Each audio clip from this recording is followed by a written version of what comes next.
fresh. Tsaka namumula, no? Bigyan ka lang po kayo ng trivia. Alam niyo ba, ang ministry natin, araw-araw tayong lahat pinapanalangin nila. Nagsitipon sila online para ipanalangin tayo. Palakpakan natin ang Diyos sa buhay nila. Kasi syempre, iba sa atin, busy kayo sa mga gawaing bahay, sa trabaho, pero sila, busy sila sa gawain ng Diyos. Purihin ng Panginoon.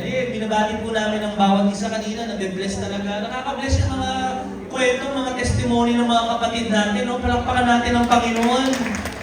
Grabe ang Diyos. Wow. Parang naramdaman ko na naman yung naramdaman ko sa Andrea. Sabi ko, Lord, ang sarap makinig. Ang sarap makinig, no? Tapos naalala ko, magtuturo ko pala. Pero in a way, nag-bless talaga ako. Salamat sa Diyos at patuloy po tayo umasa. Na ang Panginoon mismo, hindi lang tayo lagi nakakarinig ng mga patotoo. Tayo na ang susunod na magpapatotoo. Mararanasan natin ang Panginoon. Ayan. Purihin ang Panginoong Diyos. Nandito na po tayo sa Kanyang salita. Basahin po natin. Mamaya, alas 3 po ng hapon, diretso na po kami sa may Andrea para sa graduation po ng ating DVBS. Purihin ang Panginoon. At marami pa pong mga gawain na hinanda ang Lord. Pinagpapasalamat ko sa Diyos yung kahit yung Wow Ministry, involved din sila doon sa pag-support sa DBBS. Alam niyo kung 5 araw yun, maaga lagi. Pero nandun sila malakas na malakas, pinapalakas ng Panginoon. Kaya dalangin namin sa inyo, wow! Talagang mapapawaw kami dahil maraming taon bibigay sa inyo ni Lord. Amen! Hindi kayo nag-iipon, ayaw yung maraming taon. Amen! Ayan! Praise the Lord. Basahin po natin ang salita ng Panginoon. Romans chapter 8, verse 9 to 11. Ready na tayo? Sige, sabay-sabay po tayo. Ngunit, hindi na kayo namumuhay ayon sa laman, kundi ayon sa Espiritu. Sa katunayan, naninirahan sa inyo ang Espiritu ng Diyos. Kung wala sa isang tao ang Espiritu ni Kristo, hindi kay Kristo ang taong yun. Ngunit dahil naninirahan sa inyo si Kristo, mamatay man ang inyong mga katawan dahil sa kasalanan, ang Espiritu naman ninyo ay buhay sapagkat itinuturing na kayong matuwid ng Diyos. Noong kung naninirahan sa inyo ang Espiritu ng Diyos, na siyang muling bumuhay kay Jesucristo, siya ang muling bubuhay sa inyong mga katawang may kamatayan sa pamamagitan din ng kanyang Espiritu naninirahan sa inyo. Manalangin po tayo, Panginoong Diyos, aming Ama sa langit. Nagpapasalamat, punong-puno ang aming puso ng kagalakan sa mga ginagawa mo sa buhay ng aming mga kapatid. Salamat po sa pagkilos mo. Salamat at ngayon kami makikinig sa iyong salita. Ang aming pong panalangin, Ama, mangaral, mangusap, magturo, magbago ka ng aming buhay.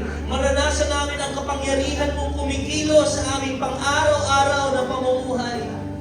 Pagkalooban niyo po kami, O Diyos, ng karunungan, kaalaman at pangunawa sa gayon, hindi lamang kami maging tagapakinig.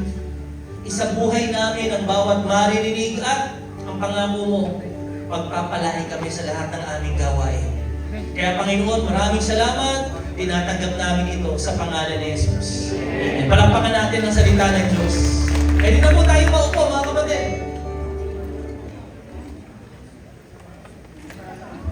Salamat sa Diyos na buhay. We are on our second week. Pinag-uusapan po natin ang buhay na dapat meron tayo bilang mga tagasunod ni Jesus, living the risen life. Ayan. Buhay ba ang Diyos ninyo?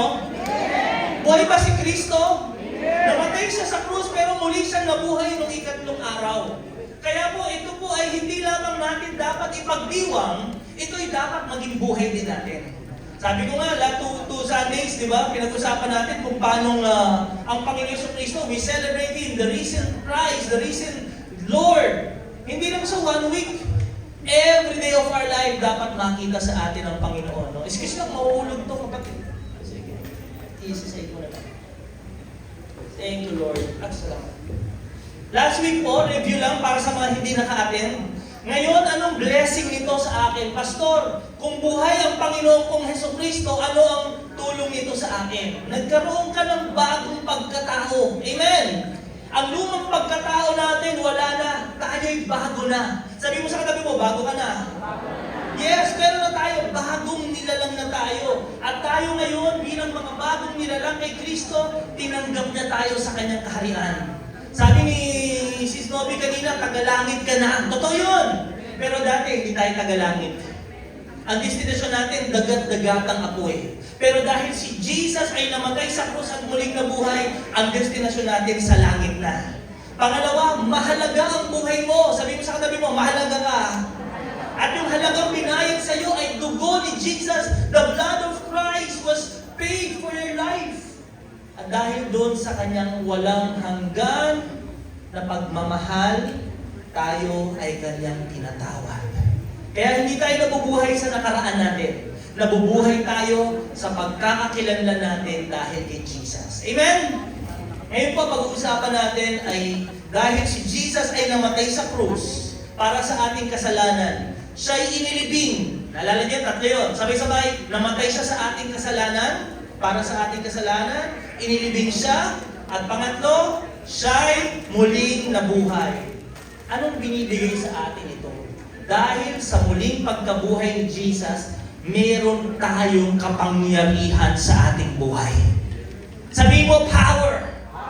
At itong new power na ito ay hindi galing sa iyo. Ito ay makakamtan mo, mararanasan mo dahil kay Kristo. Sa pamamagitan ni Kristo. Sino po dito, naranasan nyo na yung, kahit ng mga bata kayo, no, naalala nyo pag brown out, naranasan nyo yan. Anong ginagawa ng mga Pinoy pag brown out? Bibingo. Lumalabas, susugal, mainit eh. Ano ba? Sige nga. Nung dati, wala pa. Pag madilim, kwentuhan. Labasan na yung mga marites yan. Ano ba? Sino bang nagkahinan dito? Grupuhan na yan. Tama ba? Pag brown out, talagang labasan yung mga tao. Hindi ka makakilos eh. Mahirap. Tama po ba? Tapos ito na. Biglang nagkaroon ng ilaw. Ano na gawin ng mga tao? May ilaw na! May ilaw na yan! O, matanda na nga kayo. May ilaw na! Saya nun! May ilaw na! We celebrate this! You know what? In our life as believers, noon na tayo nasa ating mga kasalanan pa, madilim ang buhay natin. Parang brown out, di tayo makakilos. Ang kadiliman ang bumabalot sa buhay natin. Pero dahil si Jesus ay namatay sa krus, siya'y inilibing, at noong ikatlong araw, ibinalita sa atin, siya'y muling nabuhay, nagdiriwang tayo ngayon, may ilaw na, meron ng buhay na walang hanggan, meron ng muling pagkabuhay sa mga sasampalataya sa Kanya. We announce it, we live it, we celebrate it. Ay, hindi na kung paano yung reaksyon natin nung brown out, tapos nung nagkailaw, sobrang nating saya, higit pa yung ating reaksyon ngayon. Na Lord, salamat! Kahit na anong nangyari sa kadiliman, anong nangyari sa nakaraan mo, dahil muli kang nabuhay, may kapangyarihan na ako'y muling bubuhayin. Amen! There's new power! Sige mo, power! There is new power in our lives. Alam niyo yun? Maraming tao, isinisigaw na natin, nabuhay si Jesus. May muling pagkabuhay. Kahit mamatay ka, kahit may sakit ka, sa langit wala nang kamatayan. Wala nang sakit sa langit. Some people, they live like they are living still in darkness. May ilaw na pero sa dilim ka pa din nabubuhay.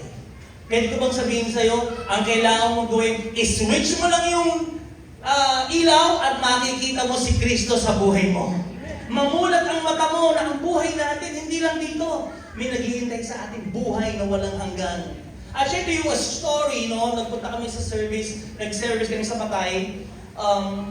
Siyempre, ganyan. Nakilala ko yung mga nanonood sa atin online. Ay, ikaw pala yun. Okay. Tapos siyempre, nakakita sila. Ang sinishare ko kasi doon, alam niyo naman eh, hindi yung Patay. Ang sinishare natin, etong namatay nito, sumampalataya kay Kristo, kapatid, bubuhayin tong muli ng Diyos. So nagkaroon sila ng pag-asa. Alam niyo, dahil namulat yung kanilang mga mata, sa narinig nilang magandang balita, nagkaroon sila ng pag-asa. Alam niyo paano mo nakita yung pag-asa? Yung mga imposible para sa kanila, Nagkaroon sila ng mulat na mata. Pastor, pakipray nga to. Imposible to, pero kayang gawin to ni Lord eh. Pero hindi matagal ng baldado, ipagpe-pray mo na makalakad. Bakit nagkakaroon ng pag-asa yung tao? At ito lang ang tanging magandang balita na pwede kong maiwan sa inyo na hindi kailanman mawawala. Na si Jesus ay muling nabuhay. Kaya sa buhay natin ngayon bilang sumasampalataya sa Kanya, binibigyan niya tayo ng kapangyarihan. Sabi mo sa katabi mo, malakas ang kapangyarihan ng Diyos. Lahat kayang gawin ng Panginoon. Amen! Kaya nung pinagpe-pray ko siya, sabi ko sa Kanya, walang imposible sa Diyos. Kaya ka po, Pastor, kaya kong patayuin ni Lord. Alam mo yun, parang may miracle healing doon. Pero binigyan ko siya on the other side. Kung ayaw kang pagalingin ng Diyos ngayon, meron kang kagalingan at buhay na walang hanggan sa langit, hindi ka baldado. Naiintindihan niyo ba yung kapangyarihan ito na binibigay na pag-asa sa atin? Kaya gusto ko i-share sa inyo 3 bagay. Para sa itong power na ito? Sabi mo, power! Sabi mo sa katabi mo, hindi ka mahina. Sabi mo sa kanya, hindi ka mahinang nilalang. Malakas! Amen! Huwag ka papayag. May kapangyarihan. Number 1 is the power to live in righteousness. Sabi niyo, righteousness. Pag sinabi mong righteousness, the Lord has given us the power to live in righteousness. Ikaw, ako na dati hindi matuwid ang buhay natin. Ano kabaliktaran ng matuwid? Baluktok. Masaya tayo sa mali. Pinagyayabang pa natin yung mali natin. We boast about our sins. Proud pa tayo sa mga ginagawa nating mga kasalanan. Proud ka pa sa masama mong attitude. Hello, ang yabang ko, di ba? Galing ko, yabang ako eh. Oo, ako nakita yabang. Baluktot ang iyong kaisipan, baluktot ang pamumuhay mo. Ngayon, naging Kristiyano ka, sumampalataya kay Kristo, binibigyan ka niya ng kapangyarihan maging matuwid sa pamumuhay mo. Amen! Tingnan mo lang yung katabi mo, sabihin mo sa kanya, wala na yung dating ikaw. Yes. Patay na yun, ipinako na sa krus. Ang gusto ng Diyos, makita yung matuwid na pamumuhay. Alam niyo yun, pag narinig niyo yung righteousness, Lord, ano yung mga likop sa buhay ko? What are the things in my life that is not righteous, unholy, unclean, defiled? Alam niyo yan, attitude, yung pagsasalita. Pastor, yung iba sinasabi, ganito na ako eh, tagal ko ng ganito, tagal na itong bisyo ko na to. Bago pa lang ako pinanganak, bisyo ko na to, pamilya namin, ito na yung buhay namin. Kapatid, makapangyarihan ng Diyos na ikaw ay kaya niyang baguhin para maging matuwid ang buhay mo. Tingin kayo dito lahat, pwedeng mabuhay tayo ng matuwid. May kapangyarihan na binigay ang Diyos sa atin para makapamuhay tayo ng matuwid. Lakas ng tukso. Ang daming tukso sa paligid. Pag tumingin ako sa kaliwa, tukso. Tingnan ko ito katabi ko, tukso. Pag-uwi ko sa bahay, mga kaibigan ko, tukso. Ang dami, totoo po. Alam niyo, I found out what it was temptation. Kahit saan kang lugar may tukso. Kasi may mga nakikilala ko mga tao, nilipat ko nga ng bahay para mamalayo sa mga barkada niya, mga tukso. Alam niyo, kahit saan lugar ka may tukso. Hindi po kasalanan ng matukso na gumawa ng baluktot. Ang kasalanan is mag-give in ka, gawin mo nga yung maling bagay. Alam niyo ba si Jesus, tinukso din siya. Anong tukso na naranasan ni Lord? Lahat ng klase ng tukso. Lust of the flesh, in general. Laman, tawag ng laman. Anong gusto ng laman? Lust of the flesh. Pride of life. Paano yung itataas mo yung sarili mo, yung kayabangan, yung katanyagan, and isa pa, lust of the eyes. Pag tinitingnan ka ng mga tao, para wow, bilib na bilib sa'yo, lahat ng klase ng tukso na yung pinagdaanan ni Jesus. Pero ang sabi ng Bible, basahin natin.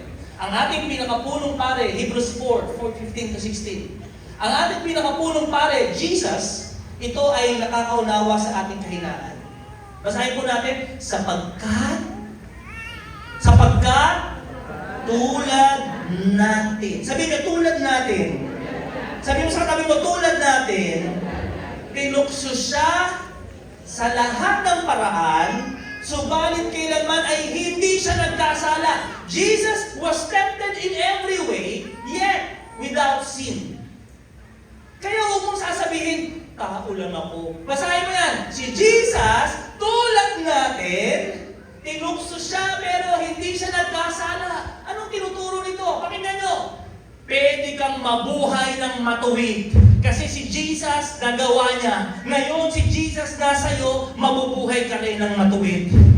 Amen! Walang excuse. Bakit may mga Kristiyano, Christian na pero nabubuhay pa rin sa liko? Because we made that choice. We made that choice to believe in the lie of the enemy. Sabi dito, si Jesus, lahat ng paraan, tinukso siya, pero ang sabi ng Bible, hindi siya nagkasala eh. So every time na pag-uusapan ng matuwid na pamumuhay, Lord, alam ko na yung mali sa buhay ko eh. Anong kailangan kong gawin? The Lord has given us the power to live righteously. Binigyan ka na ng Lord ng kapangyarihan. Sabi niya, kaya huwag tayong mag-atubiling lumapit sa trono ng mahapanging Diyos. Ang kailangan mong gawin, andyan na naman yung tukso. Lord, tulungan niyo po ako na hindi ako mag-give in sa tukso na to. Andyan na naman po yung nagyayaya ng mga kaibigan ko, gagawa na naman kami ng kasalanan. Lord, tulungan mo akong tumanggi. Amen! Makakaya nyo? Yes or no? Sa tulong ng Diyos. Sabi mo sa katabi mo, kaya mo eh. Sa tulong ng Diyos. Kaya ba natin maging matuwid? Yes! Lumapit ka. Makakamta natin ang habag at pagpapala na tutulong sa atin sa panahon ng ating pangangailangan. Lord, ito na naman, malapit na Lord, matutukso na ako, magigipin na ako. God, help me Lord, to live righteously. The power of God in us, the third person, in the Trinity, kilala niyo siya? Siya si Holy Spirit. Sabi niyo, Holy Spirit. Ang Holy Spirit po ay Diyos. Okay? Hindi po siya kapangyarihan lang, siya ay Diyos. Ibig sabihin, He's a person. God the Father, person. God the Son, person. God the Holy Spirit, person. Kaya ang pangalan niya, Holy Spirit, siya ang magtuturo sa atin paano maging banal. Pastor, pag nagkakamali ako, umaalis ba ang Holy Spirit? Nung nilagay ko yung faith ko kay Jesus, nagkasala ko, umalis ba ang Holy Spirit? Hindi siya alis. Nandyan lang siya. Sarap no? Pakiramdam. Na Lord, kahit nadapa ako, nagkamali ako, nandyan ang Holy Spirit. Yes. Kasi pag umalis siya, hindi ka magiging holy sa sarili mo. Tama ba? Sabi mo sa katabi mo, nasa iyo Holy Spirit. Gagawin ka niyang banal. Gagawin ka niyang matuwid. Maniwala kayo sa hindi kung kilala niyo ko yung buhay ko dati, balungtot talaga. Mag-isip, sa bisyo, lahat din yan. Classmate ko yan, si Ninong Soylo. Pangalang beses na, banggit niya, kalaman niya. So, lahat ng mga liko sa atin, magiging matuwid sa tulong ng kapangyarihan ng Diyos. God is able, He is powerful. Huwag mo sabihin na, hindi ko kaya. Kaya ng Lord. Kaya ng Diyos. Titus 2:11-13, sabay-sabay. For the grace of God has appeared that offers salvation to all people. Hindi ka lang niya ililigtas. Ligtas na ba kayo? Sa langit na ba punta nyo? Sagot po. Hindi lang yun. Ang sabi niya, sabay-sabay, it teaches us to say no. No to what? Ungodliness. Masama yan. Tuturuan ka ng Holy Spirit. No, ayoko na yan. Maniwala ka sa hindi. Yung pagsisigarilyo, gigising ka isang araw, hindi mo na siya gusto. Basta manalangin ka, Lord, ayoko na dito, tulungan mo ako. May kapangyarihan pala eh. Yung alak na masarap, matamis-tamis sa'yo dati, gigising ka, pag humingi ka ng tulong sa Diyos, Lord, gusto kong mabuhay ng matuwid. Tulungan mo ako. Kayang baguhin ng Panginoon yung pagnanais mo. Amen! Bago ka nang nilalang. It teaches us to say no to ungodliness. And what? Worldly passions. Di ba naranasan nyo mag-prayer and fasting? Dati gustong-gusto mo yung mga pagkain, yung soft drinks, yung kanin. Pero na nasa prayer and fasting tayo, di ka kumakain, sinisik mo si Lord, paano mo nagagawang hindi kainin yung mga bagay na yon? Sa tulong ng Diyos, tama ba? Ano na lang kailangan mong gawin? Ipagpatuloy yun. Ipagpatuloy sa ating buhay. Dumating na sa buhay mo na natanggihan mo na yung bisyo eh. Nung dumating na sa buhay mo na kinalimutan mo na yung mga masasamang gawain. Ano na lang kailangan mong gawin? It teaches us to say no. Every day you have to say no. Every minute you have to say no. Amen? Hindi yan isang beses lang. Tuwing darating ang tukso, araw-araw, minumili minuto, you have to say no. It teaches us. It teaches us. Sabay-sabay, teach. Tinuturo. Hindi ka pinipilit. Hindi sinabi ng Bible, it forces you. Because it just teaches you. Alam mo, naisip ko, gusto ko pang makita yung mga anak ko. Yung mga apo ko. Kaya alam mo, tinuturuan ako ng Holy Spirit to say no to ungodliness. Amen! Sa buhay niyo, Pastor, may tukso marami. Paano mo nagagawa? Tinuturuan ako ng Holy Spirit. Kapag ginawa mo yan, masisira ang pamilya mo. Kapag nag-give in ka dyan, masisira ang ministry mo. Yan na, tinuturo. But the point here, na kanino pa rin yung desisyon? Sa atin. You just need to depend on the power of God. Holy Spirit, sige, ikaw masunod. Kung ayaw mo, ayaw ko din. Kung gusto mo, gusto ko din. Those who love God must love what God loves. And those who love God must hate what God hates. Naintindihan nga mga kabataan? Kung ano yung mahal ng Diyos, kung mahal mo ang Diyos, mahal mo din. Pero kung ano yung ayaw ng Diyos, kung mahal mo ang Diyos, ayaw mo rin yung mga ayaw ng Panginoon sa'yo. Ano doon? And to live self-control, upright, and godly lives in this present age. Tayo po ang inaasahan ng Lord, maging banal ang ating pamumuhay, matuwid ang ating buhay. Amen! Kanina nagsishare Sister Yeye, alam mo yun, para niyang itanong. Ito lagi ko sinasabi, pag tinanong mo, mali ba to? Ibig sabihin, mali nga. Pag dumating ang point sa buhay mo, parang mali yata. Totoo, mali nga. Kasi tinuturo ng Holy Spirit sa iyo yung tuwid na pamumuhay. Amen! Kaya ngayon nagka-question ka, mali ba itong ginagawa ko? Ibig sabihin, hindi ako yan. Yan ang boses ng Espiritu. Correct, mali ka nga. Kailangan mong baguhin. Kailangan mo yan tuwirin. Bakit ako mabubuhay ng matuwid? Eh yung iba liko. Bakit ako lalaban ng patas, yung iba nalalamang? Are you listening? Alam mo, dami magnanakaw dyan. Magnakaw na lang din tayo. Ganun ba yun? So yung standard ng marami, yun yung standard natin. The standard for our life is the Word of God. Kahit hindi lahat sila sumusunod, okay lang yun. Bahala sila sa buhay nila. Personal silang haharap sa Diyos. Ikaw haharap ka rin sa Diyos. Amen? You know, God is fair. When He judges, He is faithful. Kapag humatol ang Diyos, kapatid, tapat ang hatol niya. Bakit tayo mabubuhay ng matuwid? Ninote ko lang to. Proverbs 11:8, sabay-sabay. Ang matuwid ay naliligtasan sa gulo. Pag nabuhay ka ng matuwid, kapatid, ililigtas ka niya sa gulo. Ayaw natin na magulong buhay. Amen? Sabi mo sa katabi mo, mabuhay ka ng matuwid. Sabi mo sa kanya, gawin mo yung tama. Ang masama naman, nasasangkot. Magiging magulong buhay kapag nagiging masama tayo. Sabi ng Proverbs 11:8 sa good news, the righteous are protected from trouble. Gusto nyo ba yung protection?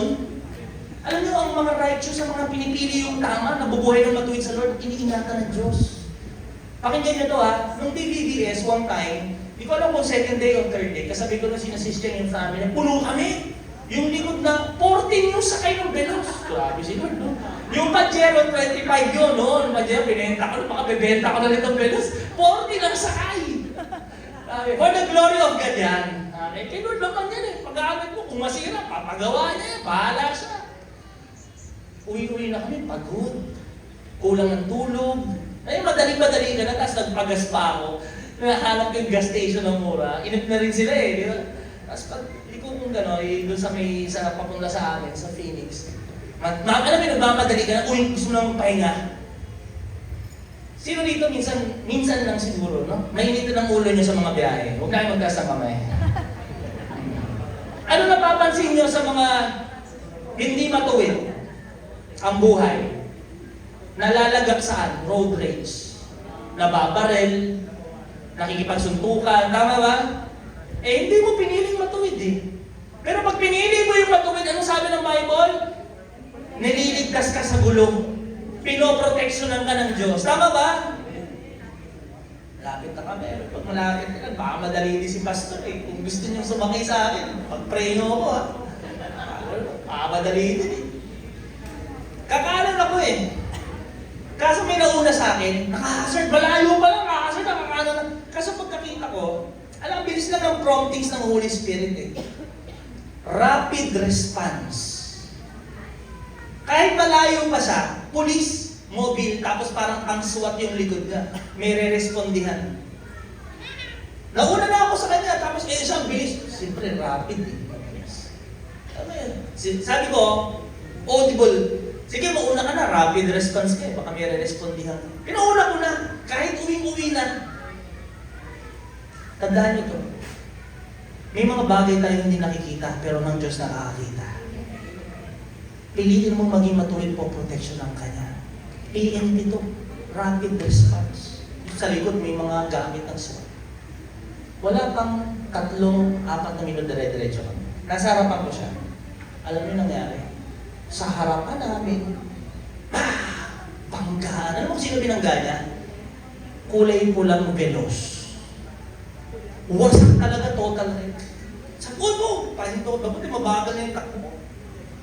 Lumampas kami, Lord Jesus, tulungan mo sila. Nakakita nila yun. Mami Wayne, Sis Jen, grabe lakas. Pit-pit yung nasa harapan niya. Isipin niyo kung ako nasa harapan niya. Pit-pit yung mga bata. Hindi lang yun. Bakit kasi may truck na biglang lumikong gano'n. Napahinto ng biglang hinto. Hindi nyo? Ito mabilis. Ito matindi. Hindi pa pala doon yung disgrasya. Meron pang 2 sasakyan doon sa kanyang unahan. Nakiipit kami doon. Niligtas kami ng Panginoon. Kaya alam mo, maging aral to sa atin lahat. Hindi ko makalimutan sa harapan ko. Wasak talaga, talsikan yung harapan eh. Kupi. Belos din, pula. Grabe, sabi ko, Lord, salamat po. At sa tulong ng Espiritu. Kaya kayo, mga driver kayo, mainitin ang ulo. Pag nilunahan ka, sige, bigyan, una ka na. Kinat ka, sige na. Piliin mo maging matuwid. Amen? Piliin natin yan. Ingatan tayo ng Panginoon. Next. Gusto ni Lord maging matuwid tayo, may kapangyarihan. Kaya mo! Amen! Sa tulong ng Diyos. Pangalawa, power to be what? Transformed in Christ likeness. Alam niyo ba mga kapatid, habang naghihintay tayo sa pagbabalik ni Jesus, gusto ni Jesus makita siya sa'yo. Sino ang mukhang nakikita sa'yo? Si Jesus ba? May nagsabi pa sa'yo na, ay gaya na sharing ni Sis nung ganda, no? Yung dati kong kapatid, nakaaway kong mortal. Aba talagang nagbago. Purihin ang Diyos. Amen! May nabago ba sa inyo? Nung tinanggap mo si Kristo sa buhay mo, nabago ka ba? Kasi kung hindi ka nabago, ibig sabihin, hindi totoo yung kaligtasan na tinanggap mo. Because when God lives in you, the Holy Spirit lives in you, talagang unti-unti makikita mo, papabanalin ka ng Diyos. Hindi ibig sabihin na, alam mo yun na, umatin, sabi ko sa mga anak ko to ha, anak, kasi yung kapatid niya, yung classmate niya, sabi ko, di ba yung classmate mo? Sabi niya, Dad, Christian daw sila. Oh, okay. Bakit? Paano naging Christian? Umaatin daw sa Christian church eh. Ah, okay. Pero tingin mo, Christian ba talaga? Parang hindi. Binigyan mo siya ng analogy, para mapatunayan niya kung totoo. Pag ikaw ba kumain ka sa Jollibee ng Chicken Joy, doon ginagawa yung Chicken Joy, paglabas mo ba Chicken Joy ka? Sagot po. Hindi ibig sabihin na kumain ka sa loob ng Jollibee, paglabas mo Chicken Joy ka. Hindi ibig sabihin umatin ka sa church na Christian, paglabas mo Christian ka na. Hindi automatic yun. Kaya ako to sinasabi kasi anong pinag-usapan ng sister? Lord, thank you Lord. Ito isa sa mga talagang pinapasabi sa akin ni Lord. Nasabihin ko sa lahat ng tao yung katotohanan. Gusto mo man itong marinig o hindi? Parang ang sakit sa tenga kasi ang mga tao gusto lang nilang marinig yung magagandang bagay. Blessing, ganyan, ganyan. Hindi. Kailangan natin malaman yung totoo kung ano yung mga dapat nating baguhin. Kung anong gusto ng Diyos, ang kalooban niya sa ating buhay. Ang plano ng Panginoon sa atin is tayo ay matransform. Sabihin niyo, transform. Mabago. Sabihin mo sa kanya, mabago. Sabihin mo sa kanya, malinaw, mabago ka. Oo, mabago. Mabago saan? Patungo saan? Gaya ni pastor? Hindi. Mabago tayo saan? Sa anak. Nag-iisang anak. Maging katulad tayo ng nag-iisang anak ng Diyos. Maging tulad ka ni Jesus. Sige nga, sabi mo sa katabi mo, dapat makita si Jesus. Makita sa'yo. Amen? Paano magsalita si Jesus? Paano makipag-usap si Jesus sa mga tao? Ano sabi ng Bible? Romans 8:28-29. Alam natin, sa lahat ng bagay, gumagawa ang Diyos para sa mabuti. Kasama ang mga nagmamahal sa Kanya, silang mga tinawag ayon sa Kanyang layunin. Sabay-sabay, sapagkat sa mula-mula pa. Ano ibig sabihin ng mula-mula? Ang plano niya na to. Ano yung pinakaplano niya sa buhay mo? Alam na ng Diyos kung sino ang magiging Kanya. Okay. Kay Lord na ba tayo? Ang mga ito'y pinili niya. Pinili ba kayo ni Lord? Pinili niya upang maging ano? Maging katulad ng Kanyang anak. Our goal, the Christian goal in our life as we wait on the second coming of Jesus is to be more like Christ. Christ-likeness. Kapag meron pa tayong mga flaws sa buhay natin na hindi kaya ni Jesus, ang pinopoint ni Lord, anak, binigyan kita ng kapangyarihan kasi ganito gagawin ni Jesus. Sa aming Kids Church noon, may tinuro sa amin WWJD. WWJD. Tandaan niyo, WWJD. Sa lahat ng sitwasyon, nagagalit ka, may nag-cut sa'yo sa driver na motor o kung ano man yun, siya man tama o mali, WWJD. What would Jesus do? Nasaktan ka, na-offend ka, what would Jesus do? Not kung ano yung gusto mo, ano yung respond mo. Anong gagawin ni Jesus sa sitwasyon na yan? Yun ang ating standard para maging tulad tayo ni Jesus. Amen! Yun ang ating goal. Bilang anak, sino si Jesus bilang anak? Bilang kapatid, sino si Jesus bilang kapatid? Yung ating amang Diyos, bilang ama, sino siya? Dapat maging ganun din tayo. 2 Corinthians 3:17-18. Ngayon, binabanggit dito ang Panginoon ay banal na Espiritu. At kung ang Espiritu ng Panginoon ay nasa isang tao, nasa atin yung Holy Spirit, yes? Nasa iyo ba Holy Spirit? Sabi ng Bible, malaya ka na. Ang sabi ng Bible, malaya ka na kapag nasa iyo Holy Spirit. Malaya saan? Malaya ka na sa kapangyarihan ng kasalanan. Dati, bihag tayo ng kasalanan. Konting hila ng kasalanan, nandun na agad tayo. Konting invite ng kasalanan, nandun na tayo. Bihag tayo. Pero dahil sa ginawa ni Jesus, pinutol niya na yun. At ngayon, malaya ka na. Pakinggan niyo to, ha? Sabihin mo, malaya ka na. Andito tayo dati sa kasalanan, bihag ka. Dumating si Jesus, pinutol yung kadena. Malaya ka na. Pakinggan niyo to. Tingin kayo dito. Pwede mong piliin bumalik sa kasalanan. Pwede yun? Yes or no? May mga tao pinalaya na, pero pilit pa rin binabalik ang sarili sa kasalanan. Binuksan na yung kulungan, pero ang ginagawa, bumabalik pa rin sa loob. We have a choice. God has given us the power, but we have the choice. Sabi rito ng Bible, dahil naalis na yung takip sa ating isipan, nakikita na natin ang kapangyarihan ng Panginoon. Anong kapangyarihan ito? Pag sinabi mong takip, sabi niya nga takip. Pag sinabing takip, ito po yung sinasabi ni Apostle Paul. Si Moises, kausap niya si God. Binigay sa kanya 10 commandments. Alam niyo ba pagbaba ni Moises? Sobrang nagliliwanag yung mukha niya. Hindi siya masyado makita ng mga Israel. Sobrang maliwanag, Moises. Kasi kausap niya si God. Naiintindihan niyo? Ang ginawa niya, nilagay niya ng takip yung kanyang mukha para makausap niya yung mga Israelite. Naiintindihan niyo po yung istorya? Ang sinasabi dito, dahil meron na tayong malapit na relasyon sa Diyos, wala nang takip. Amen! Wala nang takip. Hayaan mo na makita yung liwanag ni Jesus sa buhay mo. Amen! Wala nang takip. Hindi niya itinatago. Nakikita natin. Kaya alam niyo, ibig sabihin, nung sinabi niya nakikita natin, hindi mo na kailangan ipagsabi-sabi sa mga tao, Christian ako, born again na ako, na-attend na ako sa church, may Bible ako. Hindi na! Makikita yan! Makikita si Jesus. Paano ka magsalita? Paano ka mag-receive? Mag-respond? Paano ka mag-giver? Dati talaga, ikaw na yan? Makikita ang kapangyarihan ng Panginoon. Anong kapangyarihan ito? Basahin niyo po, mahalaga ito. Siyang banal na Espiritu. Nasa iyo yung Holy Spirit. Ang ginagawa niya? Siyang unti-unting bumabago sa atin hanggang tayo'y maging katulad ni Jesus. Sabihin niyo, unti-unti. Yan. Sabihin niyo, unti-unti.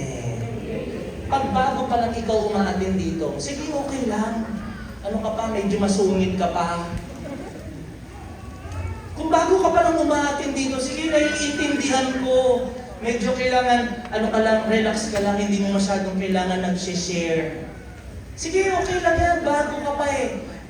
Nagsisimula pa lang si Lord, hello, pero kapag matagal ka ng Kristiyano, kapag yung unti-unti na yung pinagsama, malaki na pagbabago.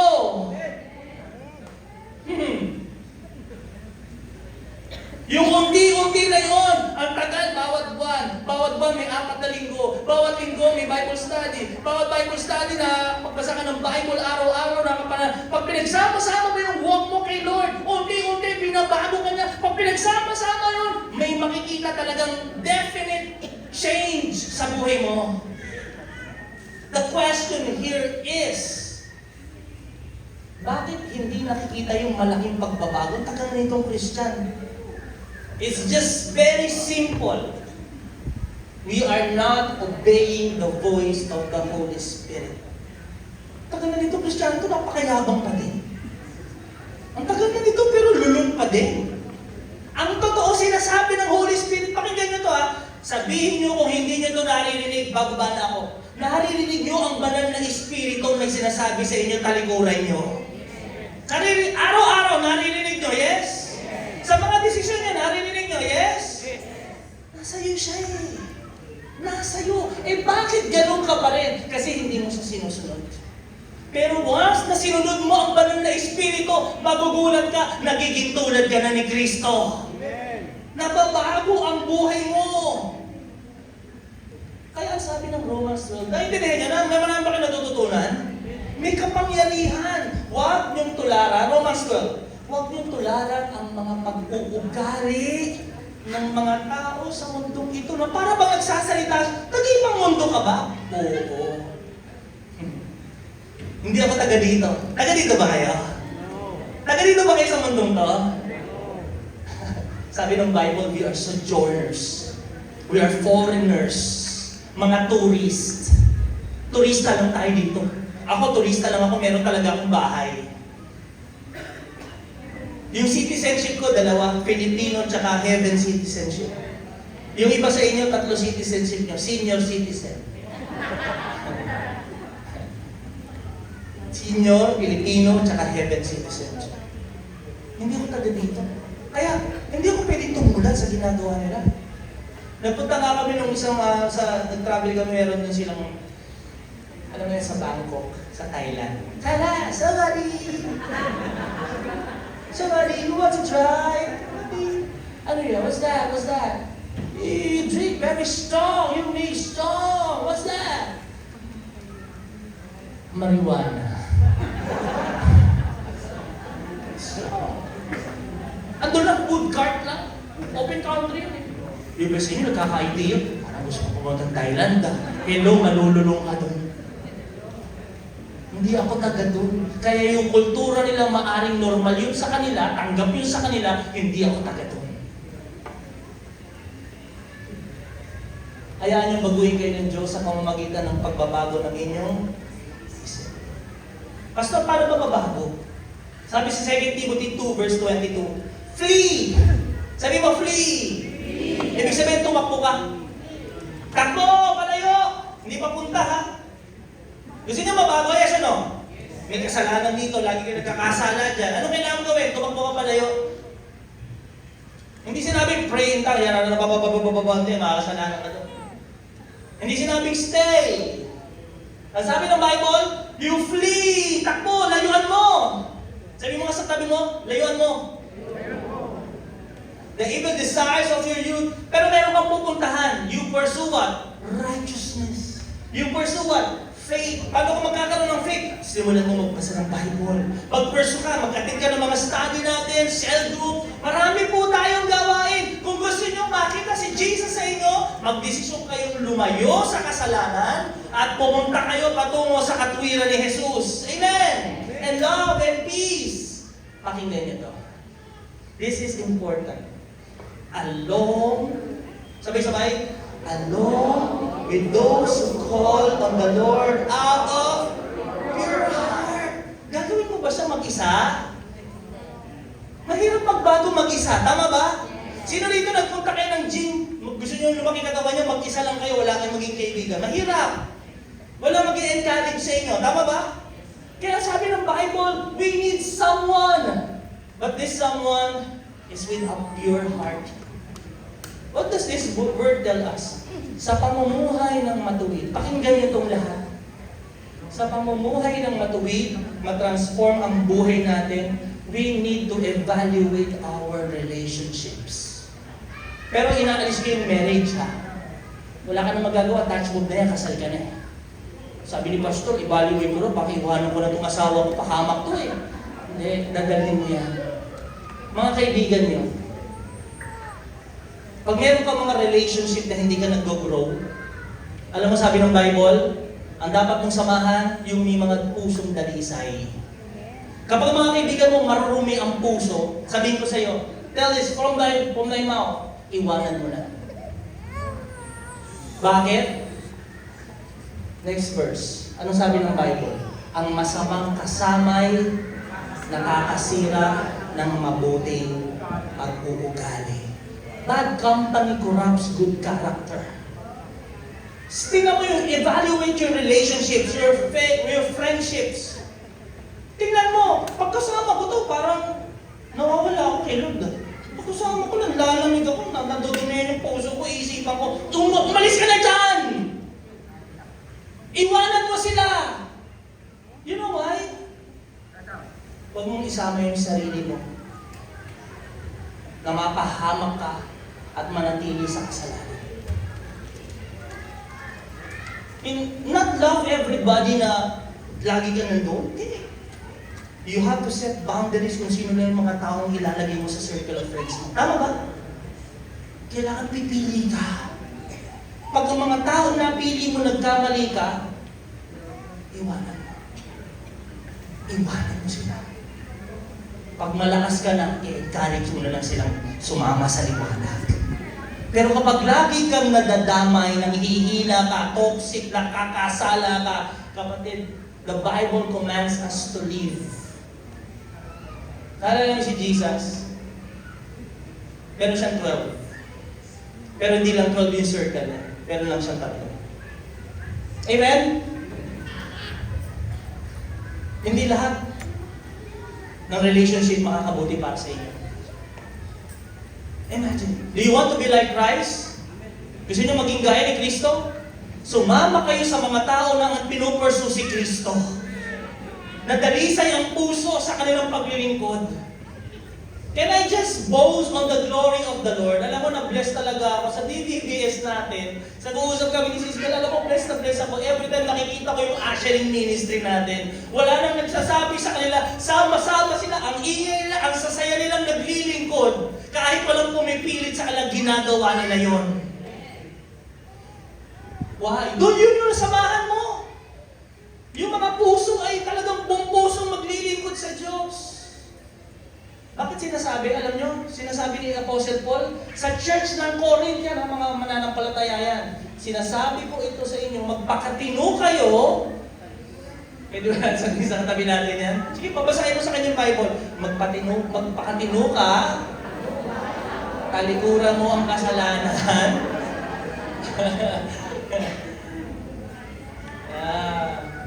Huwag na. Magpakitanuna tayo. May mga kaibigan kayo dati na talagang kasama nyo sa kasalanan. Nung naging Kristiyano kayo, kasama nyo ba sila? Although minsan parang casual lang, may contact, pero hindi naggaya ng dati. Bakit? Bakit? O bukod doon sa ayaw ka nilang kasama kasi nasisilaw sila pag nandun ka parang kailangan may prayer meeting. Okay naman yun. Alam niyo bakit nila ayaw kasama? Kasi yung liwanag na nasa iyo, hindi nila kinakaya. Na kahit hindi ka nagsasalita, yung buhay mo mismo, parang silang sinasampal ng katotohanan, mali ang buhay nyo. Yung ginagawa nila, hindi mo na ginagawa. Yung kasalanan na dati masaya kayo, hindi mo na ginagawa. Intindihan nyo? Question. Nung naging Kristiyano ka, mangyayari ba that you will lose friends? Yes. Yeah. Kaya huwag kayong manghinayang sa mga friendship na nawala. Hindi lahat ng relationship ma-maintain mo. Pero tandaan mo, kapag may nawalang mga friendship, may darating na friendship na para kay Lord, galing kay Lord. Amen! Ako, wala naman talaga akong friends eh. Kayo lang naging friends ko din eh. Lagi lang sa bahay.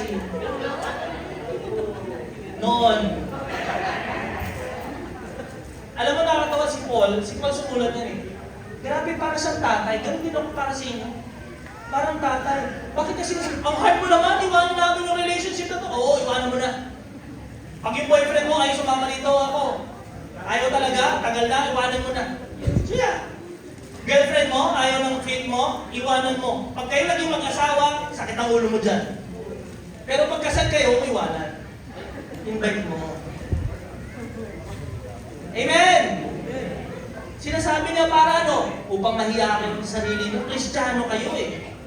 And finally, ang kapangyarihan na binigay ng Diyos ay para i-sustain tayo and to endure sufferings. Amen? Naranasan niyo ba yun?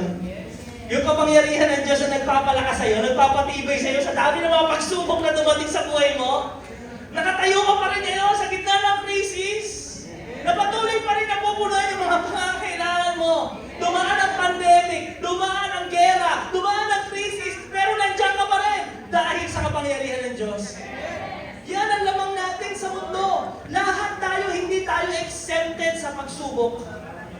Dadaan at dadaan tayo dyan. Sabi ni Apostle Paul sa 2 Corinthians 4:8-11, ginikipit kami, naguguluhan, inuusig, kung minsan ay sinasaktan, lagi kaming nasa bingit ng kamatayan. Grabe, no? Dumaan na ba sa Christian life mamamatay na kayo dahil sa faith? Hindi ba? Sa ibang bansa, pinapatay ang mga Kristiyano. Sige, subukan mo maging Kristiyano sa Iraq. Pag yung may anak ka, may baby ka doon, Christian ka, kasama baby mo, kasama asawa mo, kasama mga anak mo. Hindi ba tayo nakaranas ng ganong panggigipit? Tama po ba? Samantalang iba sa atin, ang init, di ako atin ng church. Ano ba yan? Ang pakahina naman mo. Walang payo, uulan. Ano ba? Silang kamatayan at buhay ang nakasalalay. Lagi nga sa bingit ng kamatayan dahil sa paglilingkod. Pero sabi niya, kahit na unti-unti, next mo, kahit na unti-unting humihina ang aming katawan, patuloy namang lumalakas ang aming espiritu. Kahit na ang daming problema, pagsubok, suliranin, mga gastusin, utang, kasama pa yung stress sa pamilya, sa anak, sa asawa, pinapalakas ako ng Diyos. Hallelujah. Sino dito naranasan niyo yan?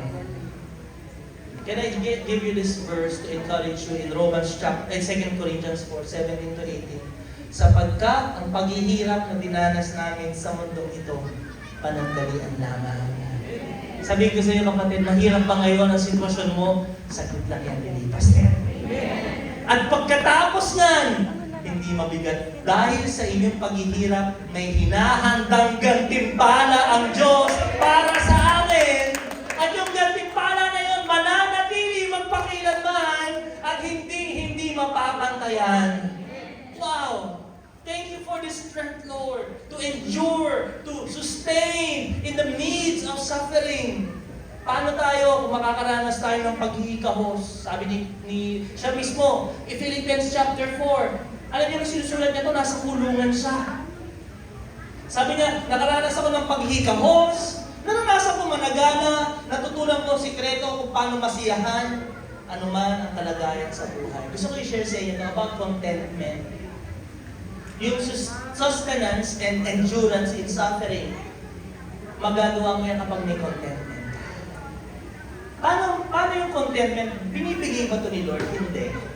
Ang contentment, sabi ng Bible, natututunan.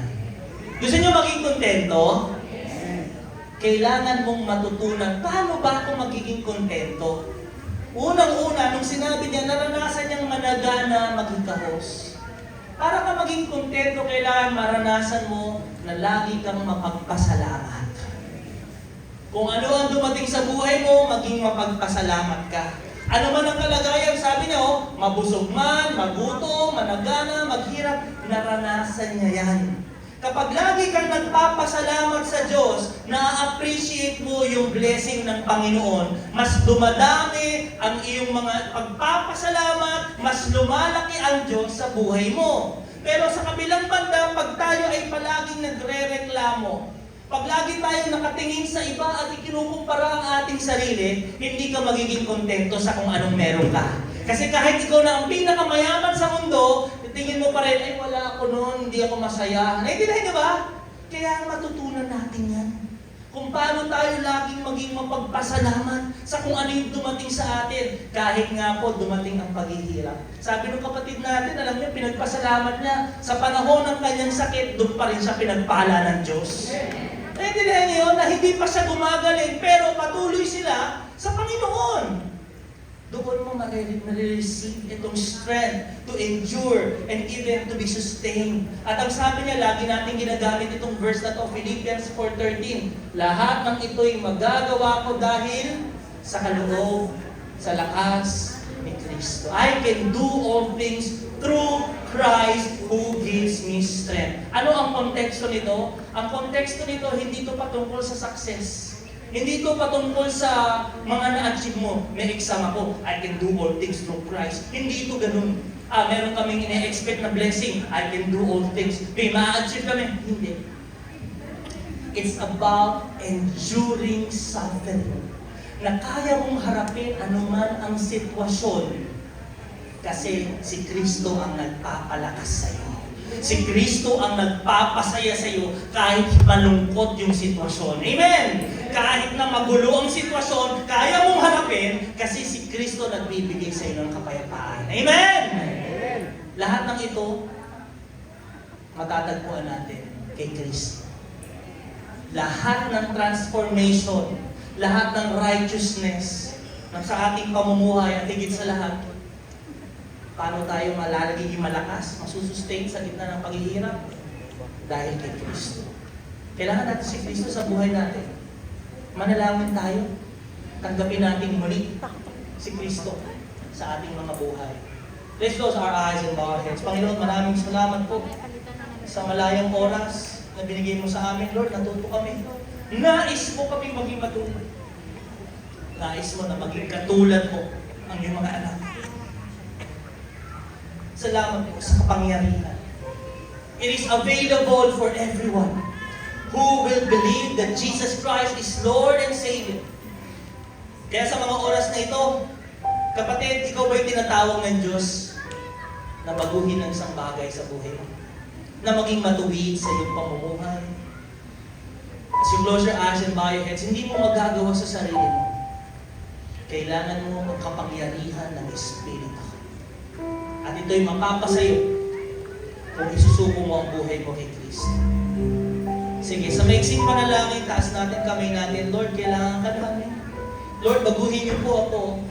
Lord, gusto ko mabuhay ng matuwid at ito'y posible lamang sa tulong mo. Sige po, manalangin tayo. Galing sa puso, sabihin niyo, Panginoong Jesus. Panginoon, kailangan kita. Patawarin niyo po ako, makasalanan ako. Patawarin niyo po ako, liko ang aking pamumuhay. Panginoon, pinagsisisihan ko na po ang lahat. Tatalikuran ko na ang kasalanan. Bubuksan ko ang puso ko ngayon at tatanggapin kita sa aking buhay bilang Panginoon at tagapagligtas. Salamat po. Tinatanggap ko ang banal na Espiritu sa aking buhay. Maghari ka, O Diyos. Manahan ka, O Diyos. Gawin mo po akong banal. Gawin mo akong matuwid. Bigyan mo ako ng kalakasan. Salamat po, Panginoon, sa pagpapatawad at sa buhay na walang hanggan. Sa pangalan ni Jesus. Amen. Palakpakan natin ang salita ng Panginoon. Lord, tinataas po namin ang mga binhi ito. Jesus name. Jesus name. Gusto ko lang i-share sa inyo about the power of seeds. One time, merong nag-share sa amin. Crisis. Paano ito ng crisis, kapatid? Pastor, ito message. Tinatawag ka ng Diyos para magpadala ka ng tulong sa mga misyonaryo natin. Hingi kami malalim. Magtanim daw kami. Usap kami ni Sis Bel. Ano ngayon, nakikita namin yung flow.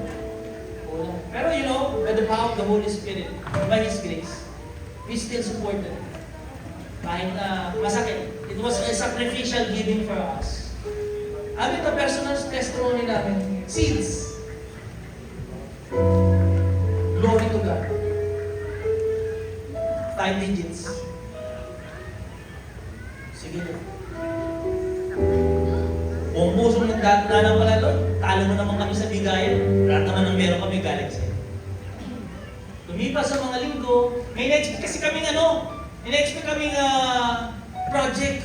Lord, we expect, Lord, na gusto namin mag-harvest. But kahit na hindi mag-harvest, okay lang. At least nakasunod kami sa kalooban niyo.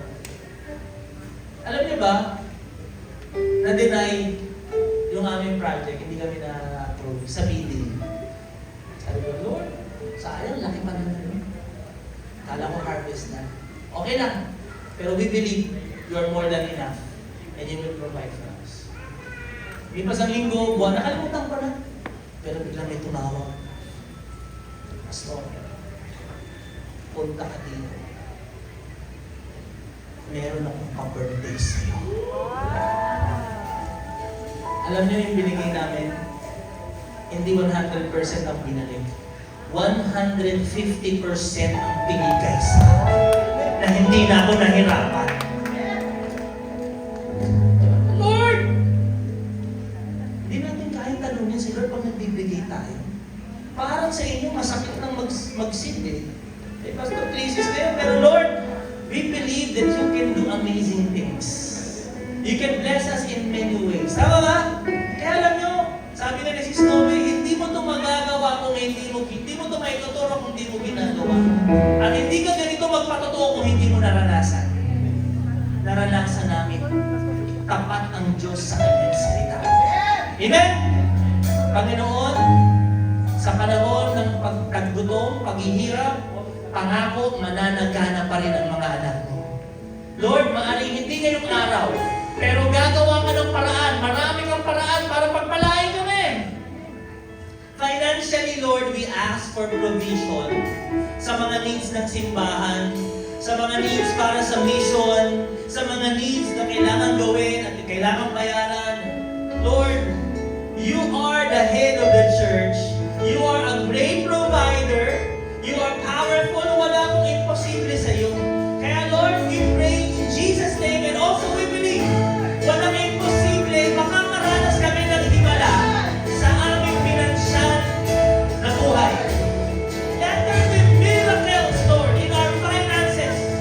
Lord, lahat ng nagtatanim, lahat ng mga patuloy na nagtatanim,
lahat ay posible sa buhay namin.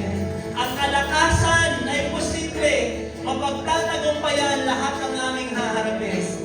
Lahat ng ito sa tulong ni Kristo. Tinatanggap namin sa pangalan ni Jesus. Amen. Palakpakan natin ang Panginoon. Everybody, come on! Thank you, Lord. Kanina sa pagsabay natin sa panalangin, sa pananampalataya kay Jesus bilang Panginoon at tagapagligtas ng buhay natin, tinanggap niya na tayo sa kanyang kaharian. Amen! We are children of the Most High God. Kaya sabay-sabay